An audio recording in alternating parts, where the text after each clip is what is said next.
네, 그럼 먼저 가장 최근에 생성된 준주인 누나부트 준주에서 누나부트 캐나다's youngest jurisdiction full of potential 이라는 테마로 발표를 시작하도록 하겠습니다.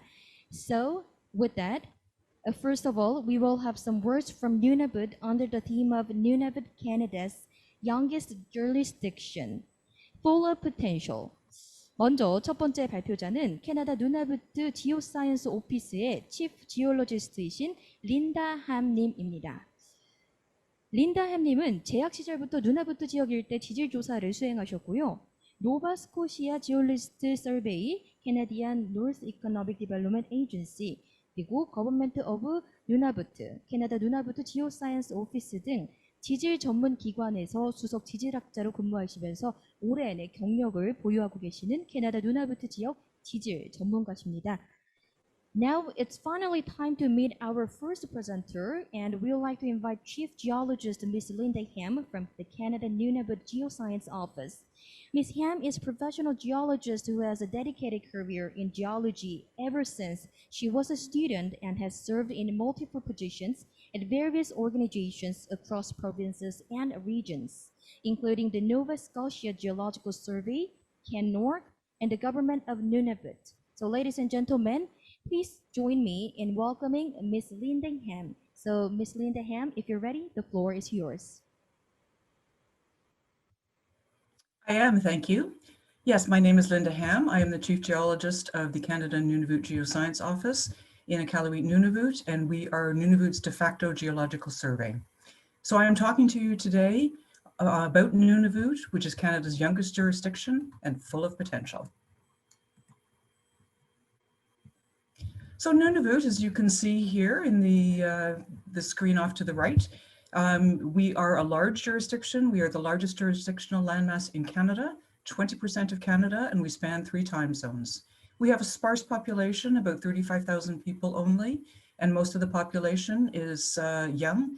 50% of the population are under the age of 25. We have 25 communities. Iqaluit, which is where I live, is the capital, population of about 8,000 people, 60% Inuit and 40% non-Inuit. The government of Nunavut has decentralized offices in 10 communities. Populations range from about 2,800 in Rankin Inlet in the central part of Nunavut to Grise Fjord way up here. And that has about 130. And in the communities, the population is about 85% Inuit. We have 3 regions in Nunavut, from east to west, the Kikitani, which is Baffin Island area here, the Kavalik region, the central part, and the Kitikmeot region in the west. Nunavut Land Claims Agreement. Nunavut was formed in 1999. We split from NWT. We are one people, one land, and one land claim agreement. Mineral potential was considered when the agreement was first created in 1993. Inuit have land and mineral rights, surface and subsurface to some of the land. The Crown has rights to the rest, and there are no unexpected ancestral claims. No costly surprises on land and mineral tenure rights, virtually no overlap or confusion, and the regulatory process is streamlined and well-defined. Geological mapping of Nunavut has been done for most of the territory, but only at a regional scale. Parts of Nunavut are still unmapped at a detailed scale and therefore virtually geologically unknown. More geological knowledge equates to higher exploration levels, possible mines, construction, and production. The geomapping for energy and minerals, which is called GEM, GeoNorth, federal government program done by Natural Resources Canada, and the Geological Survey of Canada was renewed in 2019 for 7 years for the 3 territories. Approximately 100 million across the 3 territories. The emphasis is to build on the successes of GEM 1 and GEM 2, which ran from 2008 to 2020, and increasing regional mapping, industry investments in exploration, and the sustainable development of mineral resources. So the geological provinces of Nunavut from west to east and by age are the Slave province over here, the Churchill province here in the orange, Bear province over here, Hudson Bay lowlands in the Hudson Bay area, Arctic platform up here in the high Arctic islands, Inuktitut origin, I'm not sure where that is, that's up here, up around Ellesmere, and the Arctic continental shelf over here. The geology of Nunavut records almost 3 billion years of Earth history. Nunavut's geological history can be subdivided into 3 main temporal blocks: the Archean, the Proterozoic, the Phanerozoic, and each of these eras is characterized by a distinctive suite of rocks, tectonic events, and resource endowment.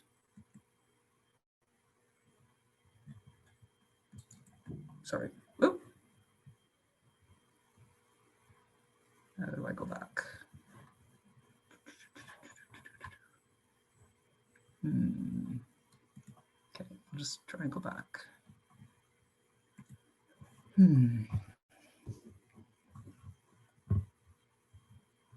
Let's see. I don't know if I can go back, but I will just read my notes. Archean aged rocks are exposed throughout Nunavut, undoubtedly underlie much of the territory that is covered by younger rocks. Oh, maybe I can do it here. No, sorry. Characterized by granite greenstone terrains similar to Archean rock cratons globally, granitic gneisses are among the oldest rocks in Nunavut, and they are up in northern Baffin Island, the Melville Peninsula, here, down here, southwest across the mainland. The greenstone belts host numerous gold and base metal deposits, so all over in here. The Slave Craton, which is the western Kitikmeot over this area, hosts numerous gold deposits, Ulu, Lupin, Hope Bay, and Back River. Base metal deposits, Izok Lake, High Lake, and Hackett River, and they are all over here.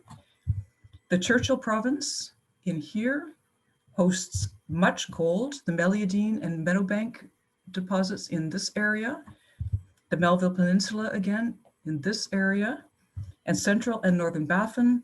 And central and northern Baffin, there is gold up in here and in here, and iron is present in Mary River up in here. So the Proterozoic, oh, I'm sorry, that we're on the wrong slide again. I don't know how I did that. I apologize. The Proterozoic aged minerals are much of the Churchill Province, siliclastic rocks, quartzites, carbonates, and iron formation. Southern Melville Peninsula in here. Central and southern Baffin Island in here. And northern Baffin Island and Bylot Islands are volcanic, siliclastic, and carbonate rocks. And there was a mine up here, Nanisivik, which was a lead zinc mine and is now closed. Phanerozoic aged rocks are 1/3 of Nunavut. So that's all up in this area. The Arctic platform, northern Baffin Island and Ellesmere Island, and the high Arctic islands. In the Cambrian strata, so over here on the continental shelf, we have oil and gas reserves. Further uplift of all the rocks that I've just mentioned, and erosion led to a thick clastic wedge with potential for red bed copper deposits. The Mississippi Valley type deposit, Polaris, up in here is a Mississippi Valley, was a lead zinc mine also operating and now closed. There are kimberlite pipes in southern Baffin Island, right in this area. Central Nunavut, Somerset, and Victoria Islands over here. Brodeur and Melville Peninsulas, so up in here and Melville Peninsula. So the battery mineral showings in Nunavut, critical metals or minerals. Of the 35 metals or minerals listed in the Canada-USA Joint Action Plan, Nunavut has known occurrences of 6: graphite, lithium, manganese, PGE, platinum group elements, rare earth elements, and uranium with varying amounts of many others. The battery mineral showings, lithium, vanadium, graphite, manganese, bismuth, cobalt, chromium, and nickel, We have 2 active, meaning the claims are still valid, exploration sites in the Kavalik area, Western Atlas Resources south of Meadowbank. It's mainly a gold play, but there are intersections of nickel, cobalt, and chromium in the drill core. And the Canadian North Resource Development Corporation owns Ferguson Lake, which is right here. The known resources of nickel, copper, and PGEs. The base metal showings in Nunavut, we have zinc, lead, and copper. And this slide and the last slide, actually, these showings were taken from our Newman, what's called our Newman database, which is Nunavut Minerals database. And there are 283 lead showings across the territory. This database is a little out of date. We are working on updating it, but right now it is updated to about 2015. The zinc showings are 416 and copper showings are 11,016. The active projects, Wolverine, a Rio Algum Exploration Incorporated, has a copper showing here on Victoria Island. And the Nunavut property, Seal and Storm, we're going to hear from Aston Bay Holdings Limited. Seal is zinc and gold, and Storm is copper. And those deposits are right here. We have known resources in Hackett River, over here, High Lake, up here, Izok Lake, here, and Ferguson Lake, here. We have 2 inactive mines, as I've mentioned before, the Nanisivik mine, zinc, lead, and silver, closed in 2002, and Polaris, a lead zinc mine, closed also in 2002, and it was a lead zinc. So in conclusion, Nunavut is a young jurisdiction and we have 1 settled land claim. It is undermapped and underexplored. It is a large area and there's plenty of potential for new discoveries of all commodities. Thank you. Thank you so much for your presentation, Ms. Linda Ham. 이어서 2번째 발표를 소개드리겠습니다. 2번째 발표는 에스톤베이 홀딩스의 CEO이신 토마스 올리시님께서 동 유망 프로젝트에 대해서 소개를 해주시겠습니다. 연사에 대해서 잠시 소개를 드리겠습니다. 토마스 올리시는 30년 이상 경력의 진질 전문가로 미국, 캐나다, 멕시코 등지에서 동광 지질 조사를 수행하였고 과거 5년간 노스 아메리카 for Antofagasta Minerals에서 수석 지질학자를 역임하셨습니다. 현재는 에스톤베이 홀딩스의 대표로 재직 중이십니다. So now we'll turn to the industry presentations from Nunavut, beginning with the CEO of Aston Bay Holdings, Mr. Thomas Ullish. Mr. Thomas Ullish has previously served as a chief geologist for Antofagasta Minerals for 5 years and brings 30 years of experience in mineral exploration and geoscience in North America. So today, he will be sharing with us the Storm Copper and Seal Zinc projects. So ladies and gentlemen, please join me in welcoming our presenter. So if you're ready, please begin your presentation, Mr. Ullish. Thank you very much. Yes, I'm Tom Ullich, CEO of Aston Bay Holdings. Very happy to be presenting, and good morning to everybody in Korea. I'll be speaking on behalf of Aston Bay Holdings and also on behalf of American West Metals Limited, our partner up in Nunavut. Again, we'll be I'm going to be speaking, let's give a quick overview. The time is short here today, obviously, and so let's give a quick overview of both our Storm copper project and Seal zinc project in Nunavut. Thank you to Linda for giving a nice overview of the regulatory system in Nunavut. It's a fantastic jurisdiction to work in, and obviously great potential. Here's an example of some fist-sized boulders of calcite that you can find right on the surface at our Storm Copper project. Just an example of what you can find here in Nunavut. So just a quick overview. Storm Copper, it's a high-grade, SED-hosted copper discovery. What we plan on doing with our partners is to drill that resource out over the coming field seasons and continue to look for additional discovery. We have some pretty impressive intersections in past drilling. You can see 110 meters of 2.5% copper from the surface, 56 meters of over 3% copper. We have an extensive land package, over 4,000 square kilometers.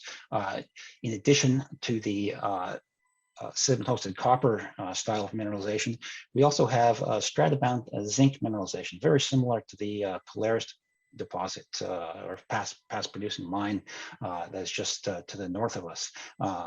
We have a small resource on that one. Again, some pretty impressive zinc intercepts at over 18, almost 19 meters of over 10% zinc, with about an ounce of silver, and 20 meters of over 6% zinc, again with about an ounce of silver. In addition to both the storm and copper, we have some other underexplored targets on our very extensive land package. We have over 120 kilometers of strike length of mineralized strike length.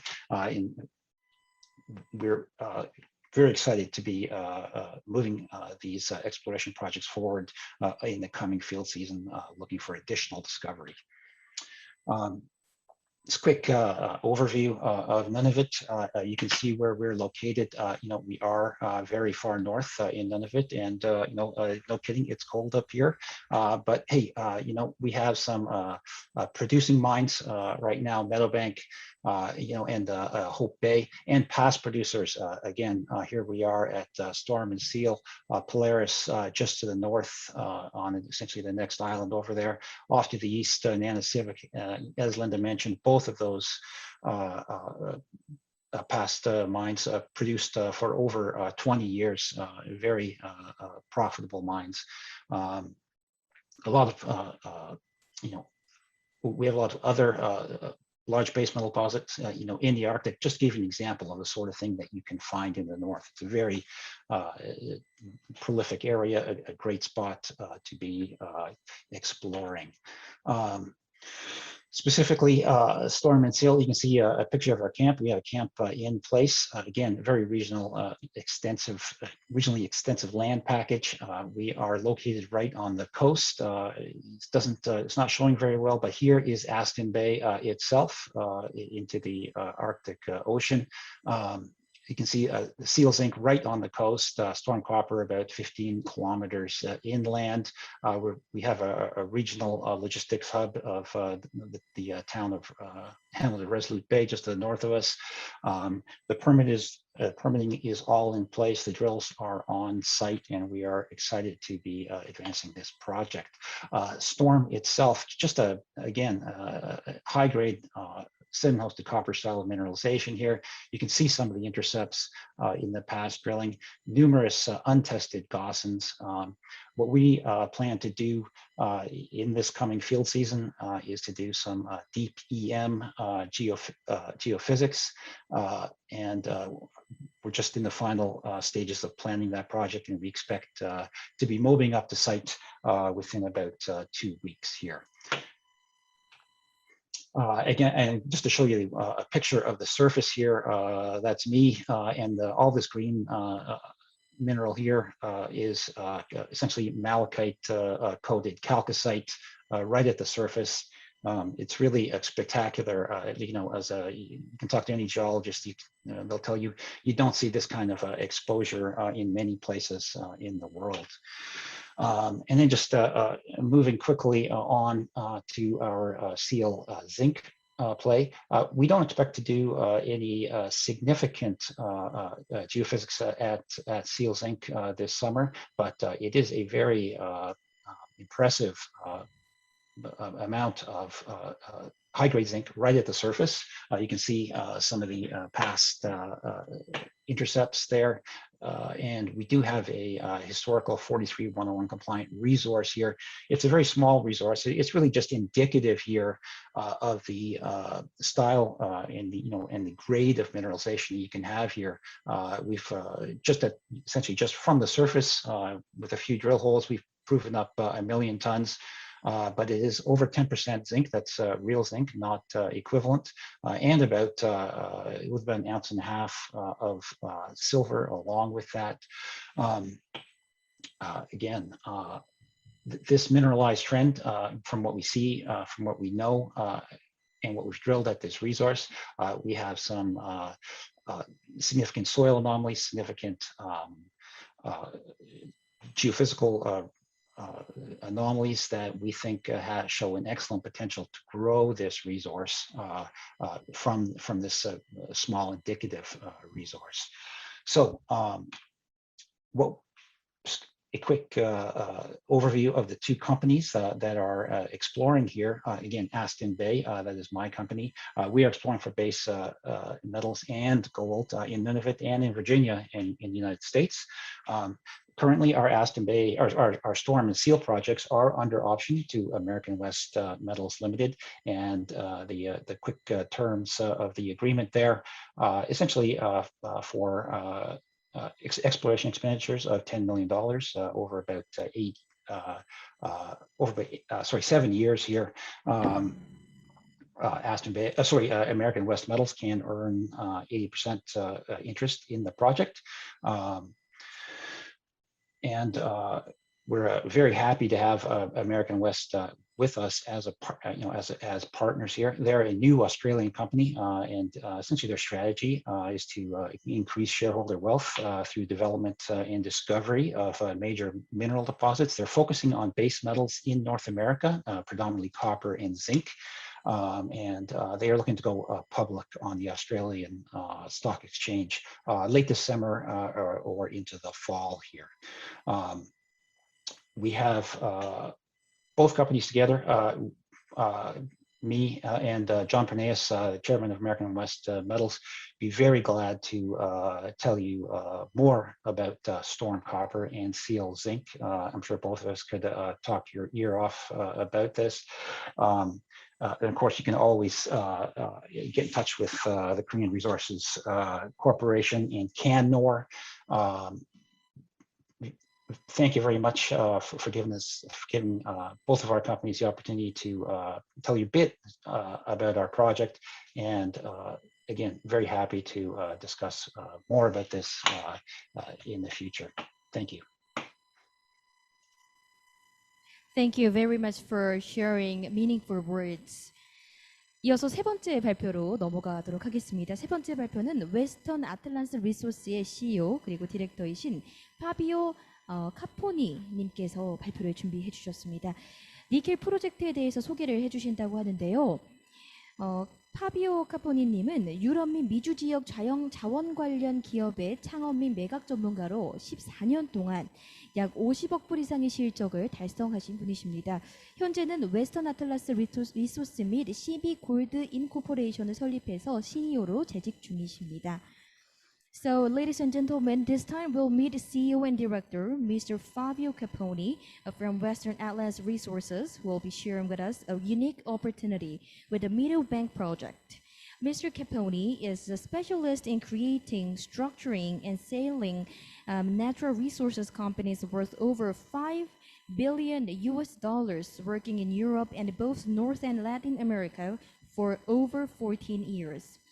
He is also the founder of Western Atlas Resources and was co-founder of CB Gold Incorporation, where he also served as president and CEO from 2009 to 2015. So with that being said, let's welcome him. So if you're ready, the floor is yours. Thank you very much. Thanks, everybody. Thanks for your attention and for showing interest in Western Atlas Resources and our Meadowbank project. A quick run through the corporate disclaimer as it is customary. And here we go. I'm going to give you a snapshot of our company and our project. So the company is currently exploring the Meadowbank project located in Nunavut, Canada, as you know. It is a project with a district-scale footprint that provides an opportunity for multiple discoveries. It is strategically located. We are adjacent and along trend, the two largest producing mines in the area, both belonging to a nickel eagle. the Meadowbank mine and the Amarok mine. We also next to one volcanic massive sulfide project, always belonging to a nickel eagle, and they call it the Greyhound project. We fully permitted for exploration, and for the past 4.5 years, we have run an extensive exploration program that has eventually ended up this past summer with the discovery of broad near surface intercept with nickel, cobalt, and chromium. So a little bit about ourselves. The management and board over the years have raised over $5 billion to finance natural resource projects. And some members of the board are behind many success stories within this industry. About myself, as per introduction, I started as a business developer in the natural resource industry in 2006. I started developing projects 2003. I started developing projects in Europe and Latin America. Then I was asked by the founder and CEO of Endeavor Financial to join the merchant bank here in Vancouver. I left in 2008. One of the managing directors left a few months apart. Together we co-founded CB Gold, that was eventually acquired in 2015, and that they co-founded Western Natural Resources. And as per introduction, I'm currently serving as a presidency of the company.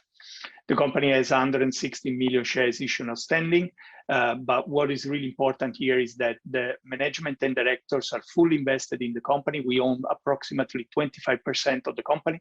26% is held by Gran Colombia Gold, that is the largest gold and silver producing company in Colombia.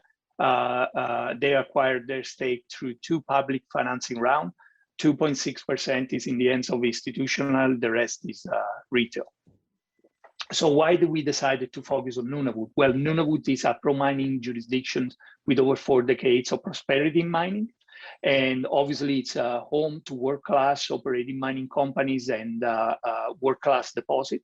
And what really attracted us is the ability to stake a nominal cost, to stake directly mineral properties with a district scale footprint. And as I said before, that provides potential for multiple discoveries. And as you will see shortly. So we own 580 square kilometers of mineral properties. We own them 100%. There's no hedge of any sort on the properties. All the yellow highlighted blocks that you see here belongs to Western Natural Resources. Everything else is a nickel eagle. We fully permitted for exploration. And as I say, there are excellent infrastructures in the area, thanks to the work that has been done by a nickel eagle and its predecessors over the course of the past 2 decades. So we based in Becker Lake, that is the nearest community. It's a modern community with a modern airport. It is serviced year round. And skilled labor force is also available there upon request. More importantly, there is a 110 kilometers 4-season road that goes from the community, from the Becker Lake community, up to the Amarok mine, and that road crosses through our property. Now, as you can see here, we have glided thanks to the work that has been done over the course of the past 4.5 years, several targets. And target B1 is the target that we started drilling this past summer. Again, these properties were never drill tested before. So over the course of the past years, we mapped and sampled the entire area. We ran 3,800 kilometers of airborne magnetic survey, 1,500 line kilometers of BTM, and also 32 line kilometers of ground IP. The geology in the area is well known and well understood. Typical precious metal is associated with banded iron formation and shear zones, while base metal is hosted within ultramafic rocks.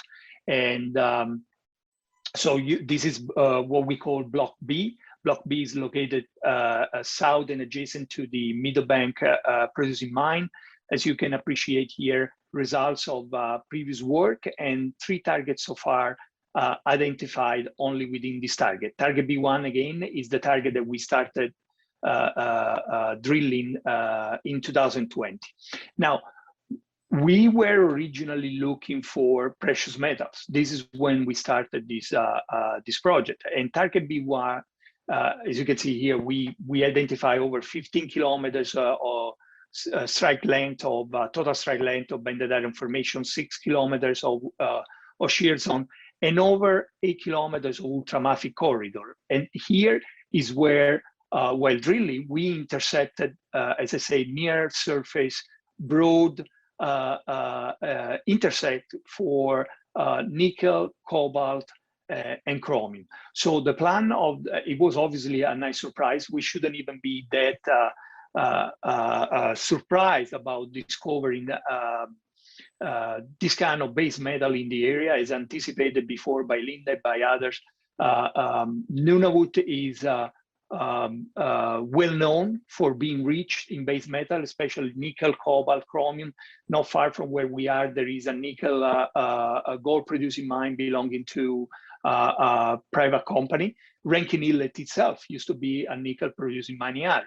So the company right now is planning of expanding this base metal footprint by continued drilling within these 8 kilometers ultramafic corridor. And that's only talking about target B1.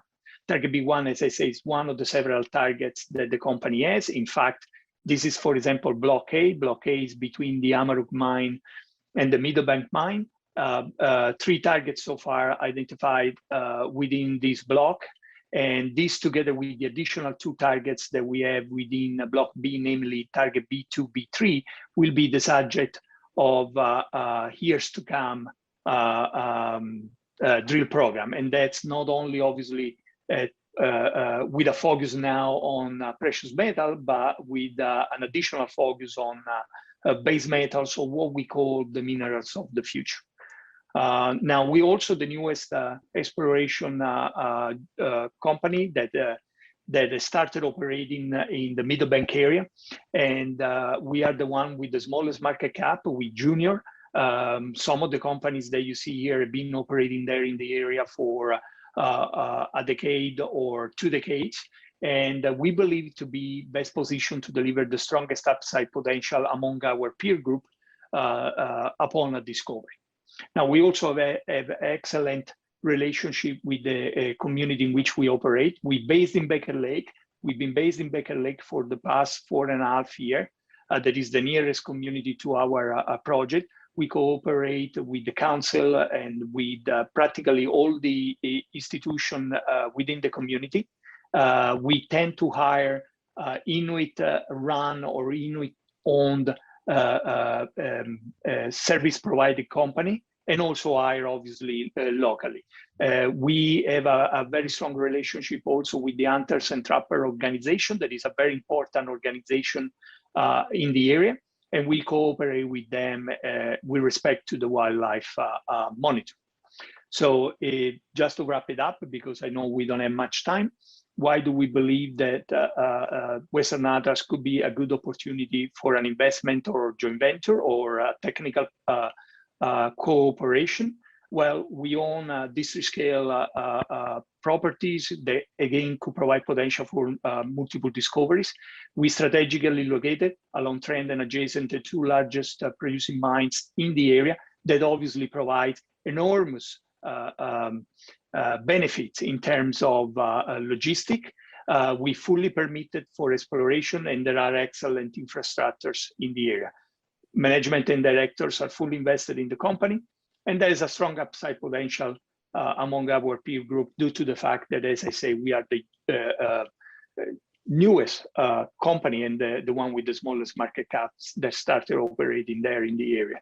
In addition to that, we have also a long-term strategy to deliver value to our shareholders, and that goes from development of currently existing assets, but also acquisition and joint venture of additional assets, being assets with historical data, where or assets early stage, where we can deliver value with exploration.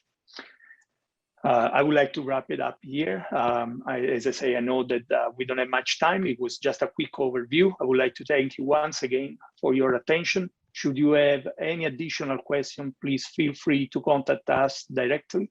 We'll be happy, obviously, to take you through the details of our company and our project and about our long-term strategy. Thank you very much.